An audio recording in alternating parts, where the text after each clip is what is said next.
Saturday night. This is the big one, I think. 8 p.m. Eastern time, New York, at Red Bull Arena, FS1 and FOX Deportes. And let's start with the New York Red Bulls. They get the win over Columbus, 1-0, their first win in 7 games. And this is the start of a 4-game homestand.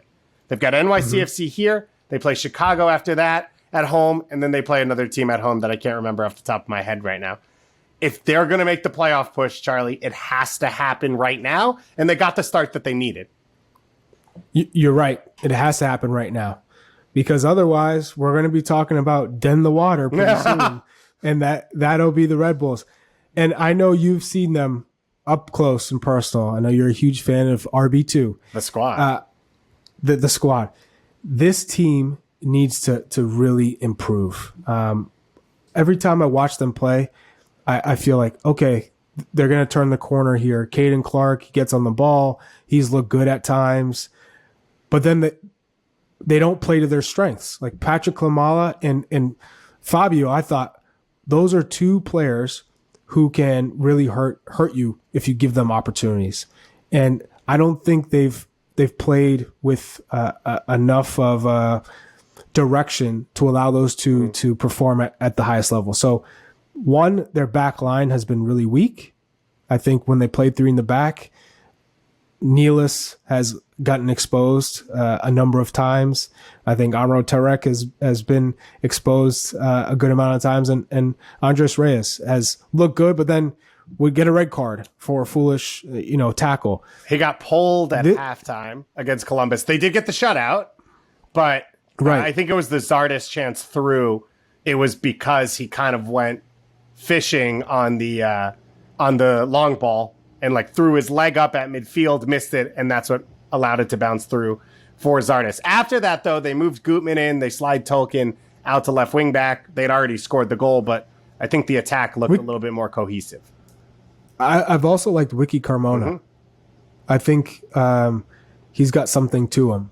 So if this team can put it all together with the talent that they have, I could see them, making a run in the playoffs. But these next 3 games at home, they have to get, I'd say, 7 out of 9.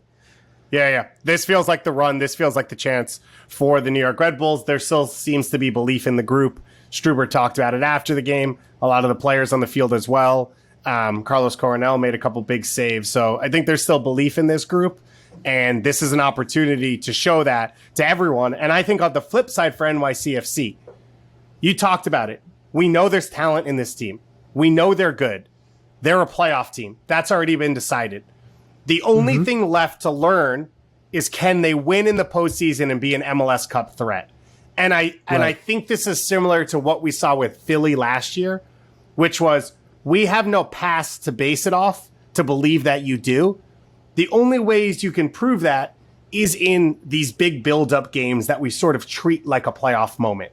For Philly last year was when they hosted Toronto. Then they had the Revs to close out Supporters Shield. They won both those games, and it felt like, okay, this was a young group that's mature enough and ready to win in these moments. And then on the flip side now, I think you look at NYCFC and you say, well, we know you could beat, Miami at home midweek. We know you can put up goals. As you mentioned, we know that backline solidified. But to me, Charlie, this is a chance for them to show that they can win a big moment, big game, and be a contender in the playoffs. Agreed.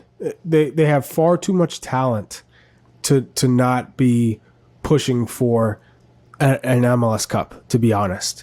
So in order for them to do that, though, you need to start winning these big games. And yes, the Red Bulls aren't as good as they typically are, but you need to win that game. So for New York City FC, if you want to continue to say, hey, we're actually a team that's got the quality, we know we have the quality, and we're playing well, we have our identity down. I think Ronnie Dyla finally understands the league and understands his team. And so now you got to go out and prove it, because otherwise you're going to get steamrolled in the playoffs as per usual, like Toronto did last year or the year before. So this is something that I want to see New York City FC, given that you have Tati Castellanos, you have Maxi Morales, you have Jesus Medina, you have Santiago, and you have Thiago. I mean, those are all players who can hurt teams on their day. So with the Rapids, you told me they didn't have that one guy. yeah. Does NYCFC have that one guy? Is Tati that guy?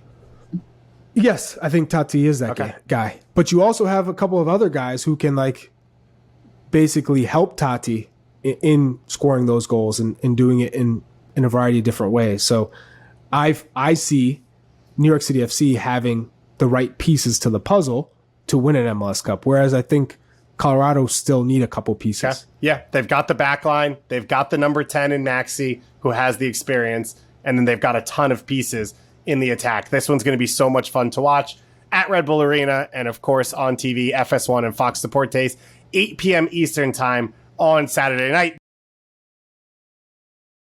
Did you enjoy that? Was that right up your alley? Well, go subscribe to Extra Time wherever you listen to podcasts. You can also check the full shows on the MLS YouTube channel right over here, and you can subscribe to the MLS channel right here. Thanks for listening and watching, everybody.